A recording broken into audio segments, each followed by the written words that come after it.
श्री शिवाय नमस्तुभ्यम। हर हर महादेव। आज सावन का प्रदोष है और आज गुरुजी पंडित प्रदीप मिश्रा जी द्वारा सीहोर गोपेश्वर धाम तक कांवड़ यात्रा की जाएगी, जो कि सीहोर की शिवर नदी से अभी सुबह 9 बजे शुरू होगी। अगर आप इस यात्रा में शामिल होना चाहते हैं तो अभी आपको सीहोर की शिवर नदी के समीप पहुंच जाना है। पर कई लोग ऐसे हैं जो इस यात्रा में शामिल नहीं हो पा रहे हैं। वे किस प्रकार से अपने घर से ही जल लेकर अपने नज़दीक में जो भी भोलेनाथ का मंदिर है वहां पर कावड़ जल अर्पित कर सकते हैं। और कावड़ जल अर्पित करते समय दो विशेष उपाय गुरुजी ने बताए हैं, जिसमें एक स्वास्तिक का निर्माण और एक चावल के दाने वाला उपाय। दोनों उपायों की जानकारी आपको इस वीडियो में मिलने वाली है और किस प्रकार से आप अपने घर के नज़दीक में जो भोलेनाथ का मंदिर है वहां पर कावड़ जल अर्पित कर सकते हैं, वह जानकारी भी आपको इस वीडियो में मिलने वाली है। इस वीडियो को अंत तक जरूर देखें ताकि कोई भी उपयोगी जानकारी आपसे ना छूटे। गुरुजी पंडित प्रदीप मिश्रा जी की सीहोर कुबेश्वर धाम तक, जो सीहोर की शिवर नदी से कावड़ यात्रा शुरू होती है, कुबेश्वर धाम में आकर पूर्ण होती है। उस रथ यात्रा में आज लगभग 3 से 4 लाख शिव भक्तों का आना तय है। संख्या इससे ज्यादा भी हो सकती है, कम भी हो सकती है। गुरुजी पंडित प्रदीप मिश्रा जी ने सभी को आमंत्रित किया है, पर कई लोग ऐसे भी हैं जो किन्हीं कारणों से वहां नहीं पहुंच पा रहे, जैसे हम ही नहीं पहुंच पा रहे हैं। वो तो वे सोचते हैं कि हम किस प्रकार से कावड़ जल अपने घर के नज़दीक में ही जो भोलेनाथ का मंदिर है वहां पर अर्पित करके सीहोर कावड़ यात्रा के बराबर पुण्य फल प्राप्त कर सकें। तो गुरुजी ने सभी से कहा है, आपको निराश नहीं होना। अगर आप सीहोर कुबेश्वर धाम की कावड़ यात्रा में शामिल नहीं हो पा रहे हैं तो आपको अपने घर के जो पास में जल है, मंदिर है, वहां पर 2 कलश जल भर लेना है। अब आपके पास अगर गंगा जल है तो दोनों कलश में थोड़ा थोड़ा मात्रा में वह गंगा जल है तो दोनों कलश में थोड़ा मात्रा में वह गंगा जल डाल दें। अगर ज़्यादा है तो दोनों गंगा जल से ही भर लें। इसके बाद आपको अपने घर से निकलने से पहले 2 स्वास्तिक का निर्माण अपने घर के मुख्य द्वार पे करना है। मुख्य द्वार के दोनों ओर स्वास्तिक का निर्माण कर सकते हैं। एक हल्दी का बनाना, एक रोली का बनाना। अगर हल्दी पिसी नहीं तो दोनों रोली के बना सकते हैं, या एक पीले चंदन का और एक रोली का बना सकते हैं। तो इस तरीके से आप अगर एक हल्दी या एक रोली का बनाएंगे तो ज़्यादा शुभ रहे। अपने घर के दोनों ओर स्वास्तिक का निर्माण करने के बाद क्या कर रहे हैं, आपने अपने घर के दोनों तरफ मतलब एक एक स्वास्तिक का निर्माण कर दिया। करने के बाद अपने घर से 2 कलश जल लेकर कांवड़ यात्रा के लिए निकलना। अगर आप किसी कांवड़ यात्रा में शामिल होने जा रहे हैं तो आप सीधे वहाँ जा सकते हैं। अगर आप कांवड़ यात्रा में नहीं शामिल हो रहे हैं तो नज़दीक के भोलेनाथ के मंदिर में जा रहे हैं तो आप वहाँ पर जा सकते हैं। पूरे रास्ते में आपको बम बोल बम बम या श्री शिवाय नमस्तुभ्यम में हर बाबा एक सहारा कुछ भी बोलते हुए जाना है।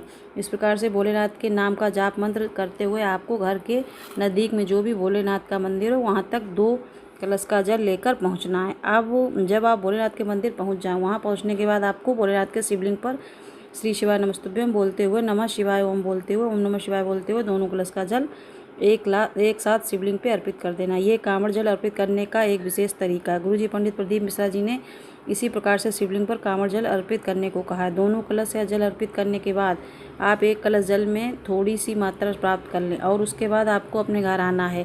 घर आने के बाद अपने मुख्य द्वार में दोनों ओर जो स्वास्तिक का निर्माण किया है और जो आपने मंदिर से जल प्राप्त करके आए हैं, कांवड़ चढ़ा के कहीं से जल प्राप्त करके आए हैं तो उसे प्राप्त करके लाएं, तो उस जल से कुछ बूंदों का छीटन आपको उन दोनों स्वास्तिक में कर देना है। इसके बाद आपको अपने घर में प्रवेश कर लेना है। गुरुजी पंडित प्रदीप मिश्रा जी ने इस प्रकार से 2 स्वास्तिक का निर्माण करके उसमें जल का छींटन करने के लिए इसलिए कहा है। ऐसा करने से इसका लाभ होता है आपको ही सही और आपके साथ साथ आपके पूरे परिवार को मिलता है जो इस घर में निवास करता है। आपके घर में पॉजिटिविटी आती है, सुख समृद्धि देखने को मिलती है। घर में झगड़े हो रहे हैं तो ऐसी समस्या से आपको मुक्ति मिलती है। घर में आप सुख शांति से रहते हैं। घर के सभी परिवार के सदस्यों को जीवन में उन्नति देखने को मिलती है, उनके अटके हुए कार्य पूर्ण होते हैं।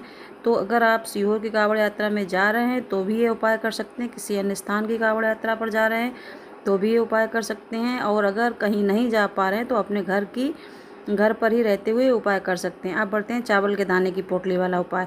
चावल के दाने गुरुजी ने कहा आप 11, 21 या 108 चावल के दाने अपने, यदि महिलाएं हैं तो साड़ी के पल्लू में एक पोटली बनाकर बांध लें, पुरुष हैं तो रुमाल में बांध लें।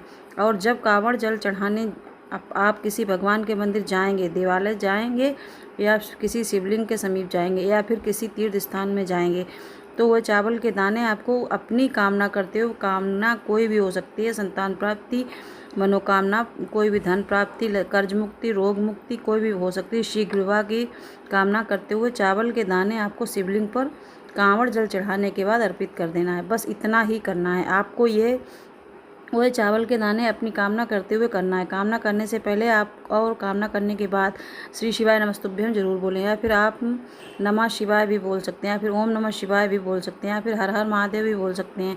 बस आपको अपनी कामना करने से पहले और बाद में भगवान का नाम जाप करना है। इस बात का आपको ध्यान रखना है। आप कई लोगों का प्रश्न है कि अगर हम आज कांवड़ ना चढ़ा पाएँ तो क्या हम कल चढ़ा सकते हैं? जी हाँ, आप 9 अगस्त तक कभी भी कांवड़ चढ़ा सकते हैं। सावन का पूरा महीना पावन है, एक भी दिन शून्य नहीं है। अगर आप सावन महत्व को पढ़ेंगे तो उसमें आपको देखने को मिलता है कि सावन का प्रत्येक दिन एक अलग महत्व है। प्रत्येक दिन भोलेनाथ के शिवलिंग पे जल अर्पित करने का आपको एक अलग लाभ प्राप्त होता है। तो आपके पास अभी 3 से 4 दिन हैं। प्रतिदिन भी कांवड़ जल अर्पित कर सकते हैं, या फिर किसी विशेष तिथि को भी जो आपको लग रही हो उसमें भी आप कांवड़ जल समर्पित कर शिवलिंग पे अर्पित कर सकते हैं। जैसे हम डेली 2 कलश लेके जाते हैं और भोले बाबा पे चढ़ाने, वो नहीं बनाते हैं, क्या कहते हैं, वीडियो नहीं बनाते, लेकिन स्वास्तिक भी नहीं बना के जाते हैं, लेकिन डेली 2 जल महाराज जी ने बताया था सावन में, तो वो कांवड़ का ही काम करता है। आशा करती हूँ कि कांवड़ से संबंधित ये जो दोनों उपाय आपको उपयोगी लगे होंगे। अगर इन उपायों से संबंधित आपके मन में कोई भी प्रश्न है तो ये प्रश्न आप कमेंट बॉक्स के जरिए पूछ सकते हैं। श्री शिवाय नमस्तुभ्यम। हर हर महादेव।